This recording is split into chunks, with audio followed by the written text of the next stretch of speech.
बच्चों एमडी के दूसरे लेक्चर की तरफ बढ़ रहे हैं हम लोग। आइडेंटिफिकेशन का जो दूसरा पोर्शन है उससे देख रहे हैं।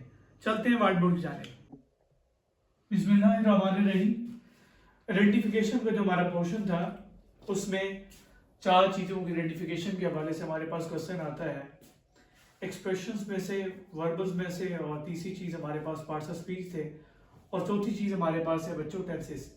हमारा जो एक्सप्रेशन का पोर्शन था वो आज कंप्लीट होने जा रहा है, क्योंकि एक्सप्रेशंस हमारे पास तीन तरह के होते हैं, सेंटेंसेस, फ्रेजेस और clauses.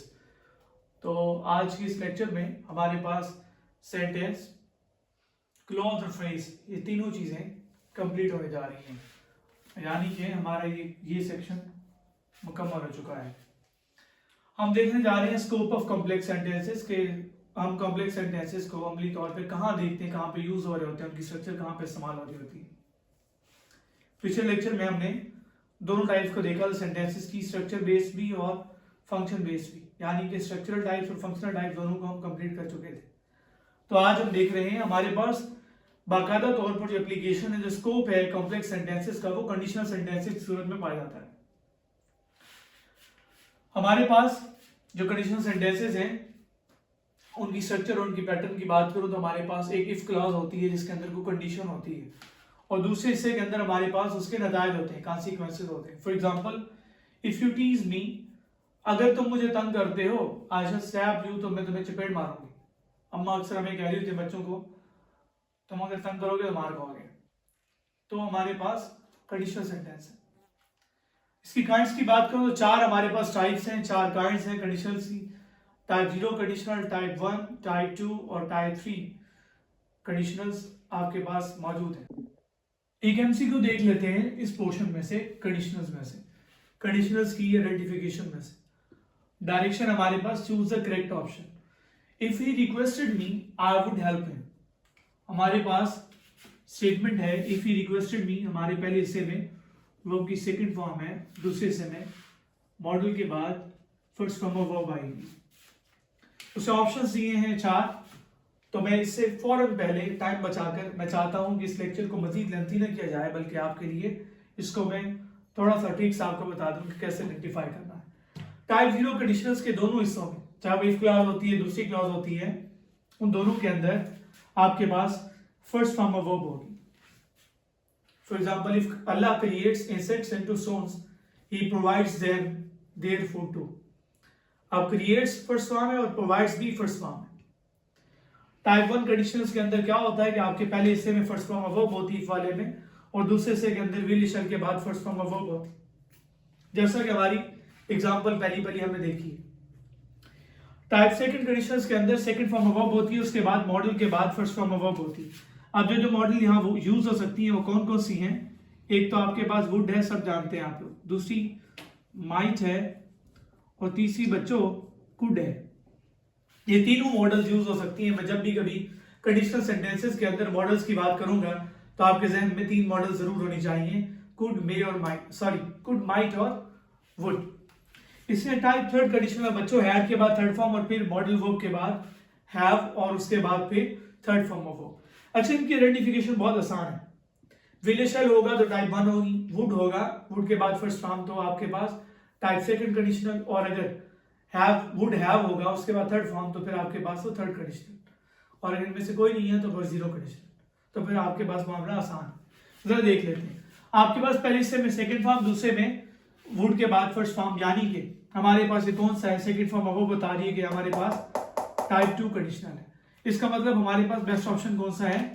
Charlie option. Option alpha type 0 condition क्यों गलत है? क्योंकि पहले हिस्से में सेकंड फॉर्म और दूसरे में वुड के बाद फर्स्ट फॉर्म, दोनों में फर्स्ट फॉर्म होती तो टाइप 0 होता।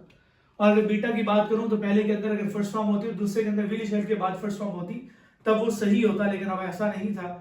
तो चार्ली बेस्ट ऑप्शन। डेल्टा तब होता अगर पहले से ऐड के बाद थर्ड फॉर्म होती और दूसरे से के अंदर मॉडल के बाद है और उसके बाद फिर थर्ड फॉर्म ऑफ वर्ब होती। नेक्स्ट फ्रेजेस की बात करेंगे। फ्रेज क्या है? फ्रेज हमारे पास बेसिकली एक सेंटेंस के छोटे छोटे टुकड़े होते हैं। बहुत आसान कॉन्सेप्ट आपको बता रहा हूँ कि एक सेंटेंस के जो छोटे छोटे बिल्डिंग ब्लॉक्स होते हैं उन्हें हम बोलते हैं फ्रेजेस, और इनकी मुख्तलिफ टाइप्स आपके सामने लिखी है। Noun phrase, adjective phrase, adverb phrase, verb phrase, verbal phrase, verbal basically फिर आगे 3 और टाइप्स रखती है, आपके पास जेरेंड है, इंफिनिटिव है और पार्टिसिपल फॉर्म है। इसी तरह जेनेटिव फ्रेज और फिर प्रपोजिशनल फ्रेज।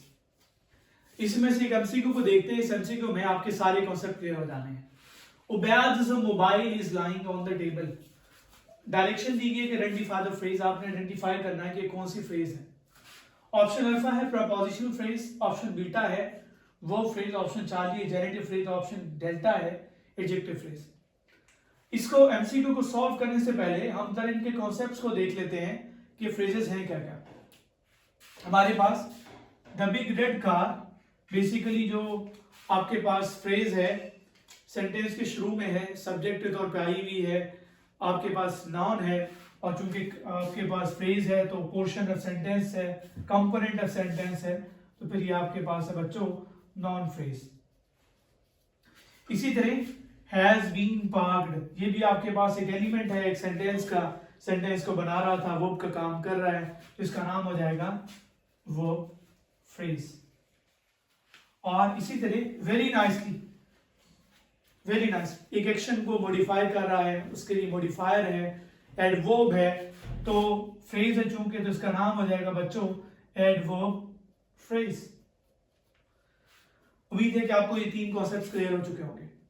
जरा नीचे आइए, having done his breakfast, having से स्टार्ट है, आईएनजी वाली फॉर्म है, आपके पास बेसिकली वर्बल फ्रेज है, और वर्बल में ये आपके पास पार्टिसिपल फ्रेज है, क्योंकि यहां पर प्रेजेंट पार्टिसिपल यूज हुआ है। नेक्स्ट देखिए पेंटिंग, ऑब्जेक्ट बना हुआ है, फोर्थ फॉर्म ऑफ वर्ब, आपके पास जेरेंड है, तो बेसिकली ये जेरेंड फ्रेज है। इसी तरह टू प्लांट, टू के बाद फर्स्ट फॉर्म इंफिनिटिव हुआ करता है, कंपोनेंट ऑफ सेंटेंस है, तो हमारे पास सेंटेंस का फ्रेगमेंट है, तो इसको हम बोलेंगे इंफिनिटिव फ्रेज। उम्मीद है कि ये चीजें क्लियर हो चुकी होंगी। अब हम आते हैं जरा इस पोर्शन पे, इसको देखते हैं बैज मोबाइल क्या है। किसी प्रपोजिशन से ये शुरू नहीं है, अगर कोई फ्रेज प्रपोजिशन से शुरू होती है तो वो क्या होती है आप लोगों के पास प्रपोजिशन फ्रेज। फॉर एग्जांपल इस ऊपर वाले सेंटेंस में ऑन द टेबल जो है वो प्रपोजिशनल फ्रेज है। वो फ्रेज क्या होती है सेंटेंस के दरमियान में होती है, for example has been parked आपके सब्जेक्ट के बाद होती है, तो ऐसा भी नहीं है, इसके अंदर बेसिकली आपके पास जो इज लाइंग है ये वो फ्रेज होगी। उसके बाद जेनेटिव फ्रेज, जेनेटिव से पहले हम एडजेक्टिव को देख लेते हैं, उसके बाद फिर जेनेटिव को देखते हैं। एडजेक्टिव फ्रेज क्या होती है, बेसिकली आपके जो नाउन को मॉडिफाई करी होती है उसे हम बोलते हैं एडजेक्टिव फ्रेज। फॉर एग्जांपल अगर मैं कार को हटा दूं तो द बिग रेड, तो द बिग रेड जो है वो आपके पास बेसिकली एडजेक्टिव है, और फ्रेज है चूंकि कॉम्बिनेशन ऑफ वर्ड्स है, फ्रेगमेंट है एक सेंटेंस का, तो आपके पास एडजेक्टिव होगा। अगली चीज जेनेटिव क्या होता है बच्चों, जेनेटिव बेसिकली इसका दूसरा नाम होता है पॉजेसिव फ्रेज, जो कि पोजीशन को शो करती है। अब उबैद मोबाइल, उबैद का मोबाइल, बेसिकली जो ये फ्रेज है, ये फ्रेगमेंट है सेंटेंस का, ये उबैद की पोजीशन को शो कर रहा है, तो ये हमारे पास जेनेटिव फ्रेज है, यहाँ पर पॉजेसिव फ्रेज है। द लेग ऑफ चेयर, तो लेग ऑफ चेयर भी क्या आपके पास होगा जेनेटिव फ्रेज होगा। बेसिकली हर वो फ्रेज जो पोजीशन को शो करेगी, जो पॉजिटिव फ्रेज होगी, उसे हम जेनेटिव फ्रेज कहते हैं। उम्मीद है कि ये कॉन्सेप्ट आपका फ्रेज का क्लियर हो चुका होगा। तो इसलिए अब हम देखिए उबैद मोबाइल, उबैद के मोबाइल की बात कर रहे थे, तो बेस्ट ऑप्शन हमारे पास चार्ली ऑप्शन है जेनेटिव फ्रेज। नेक्स्ट बढ़ते हैं हम क्लॉज की जानिब। क्लॉज को जरा देखिए, क्लॉज बेसिकली ये भी फ्रेगमेंट ऑफ सेंटेंस है, या फिर मैं यूं कहूं कि खुद ये सेंटेंस है, फ्रेज से ज्यादा कंपेटिबल होता है रिगार्डिंग कन्वेइंग द मीनिंग्स, और स्ट्रक्चर इसकी सेंटेंस जैसी होती है, लेकिन फिर भी बहरहाल ये सेंटेंस नहीं होता। देख लेते हैं हमारे पास सेंटेंस के टाइप्स की मैं बात करूं तो सेंटेंस की जो क्लॉज की जो टाइप्स हैं, सेंटेंस के टाइप हम देख चुके हैं। क्लॉज की जो टाइप्स हैं उनमें एक डिपेंडेंट क्लॉज है, दूसरी इंडिपेंडेंट क्लॉज है।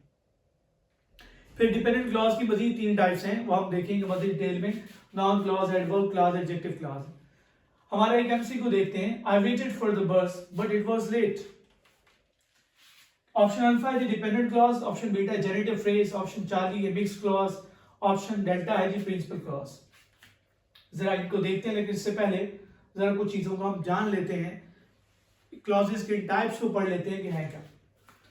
अच्छा, डिपेंडेंट और इंडिपेंडेंट क्लॉज की मैं आपको पहचान बता दूं कि हर वो क्लॉज जिससे पहले सवाबी के वर्ड्स होंगे, स्वाभी हम पहले भी पढ़ चुके हैं पिछले लेक्चर में कि since, when, as, although, because और इफ, अगर ये वर्ड्स आ जाए किसी क्लॉज के अंदर तो वो क्लॉज हमेशा डिपेंडेंट क्लॉज होती है। फॉर एग्जाम्पल हमने अभी देखा था if he requested me I would help him, if he requested me तो वो डिपेंडेंट क्लॉज थी। If you tease me, if आया हुआ था तो वो भी क्या है, हमारे पास डिपेंडेंट क्लॉज है। when the doctor write patient had died, तो when the doctor write जो हमारे पास है वो भी क्या होगी, डिपेंडेंट क्लॉज होगी। अब जरा हम इस कॉन्सेप्ट को देख लेते हैं, बाकी तीन को जानने की कोशिश करते हैं, नाउन क्लॉज, एडवर्ब और एडजेक्टिव क्लॉज के कॉन्सेप्ट को। बहुत आसान है, इसके ऊपर थोड़ी सी बस तवज्जो की जरूरत चाहिए। बच्चों हमारे पास कहता है आई नो, मैं जानता हूं, क्या जानता हूं, that she is a politician, कि मुझे पता है कि वो सियासतदान है और उसकी जो बातें होंगी वो भी पॉलिटिकल स्टेटमेंट्स होंगी। I know, what I know, तो व्हाट का जो आंसर करेगी क्लॉज उसे बच्चों हम बोलते हैं नॉन क्लॉज। हमारे पास that she is a politician जो है ये नॉन क्लॉज है। बात क्लियर हुई? नेक्स्ट देखते हैं, I love the watch, which watch, कौन सी watch, that you gave me, जो तुमने मुझे दी थी, मुझे वो वॉच पसंद है जो तुमने मुझे दी थी। तो विच का जो आंसर करेगा बच्चों वो क्लॉज होती है हमारे पास एडजेक्टिव क्लॉज। कौन सी, कौन सा का आंसर। और हमारे पास इसके अलावा क्यों, कैसे, कहां, इन सब के जो आंसर करती है क्लॉज उसे हम बोलते हैं adverb clause. For example patient had died, मरीज मर चुका था, कब, when the doctor arrived, जब डॉक्टर पहुंचा, तो आपके पास एडवर्ब क्लॉज। अब जरा इसको देख लें, एमसीक्यू को देख लेते हैं, जो हम ये कॉन्सेप्ट जान चुके हैं। कहता I waited for the bus but it was late, dependent clause है, नहीं है, स्वाभी में नहीं ठहरा हुआ, इसलिए ऑप्शन अल्फा हमारे पास नहीं हो सकता। जेनेटिव फ्रेज है, फ्रेज तो है ही नहीं, ये क्लॉज है पूरी, इसके अंदर सब्जेक्ट भी है, वो भी है और उसके बाद ऑब्जेक्ट भी मौजूद है, तो जेनेटिव फ्रेज में, जेनेटिव फ्रेज हम जानते हैं कि पॉजिटिव फ्रेज को बोलते हैं जो पॉजिशन शो कर रही होती है। मिक्स क्लॉज के नाम की कोई चीज हमने पढ़ी नहीं, होती नहीं है, और डेल्टा ऑप्शन है जी प्रिंसिपल क्लॉज। प्रिंसिपल क्लॉज होती है, और प्रिंसिपल क्लॉज बच्चों कोई रॉकेट साइंस नहीं है। प्रिंसिपल क्लॉज हम किसे बोलते हैं, याद रखिएगा, प्रिंसिपल क्लॉज का दूसरा नाम होता है मेन क्लॉज, और ये दोनों नाम होते हैं बच्चों इंडिपेंडेंट क्लॉज के। किसके होते हैं, इंडिपेंडेंट क्लॉज के।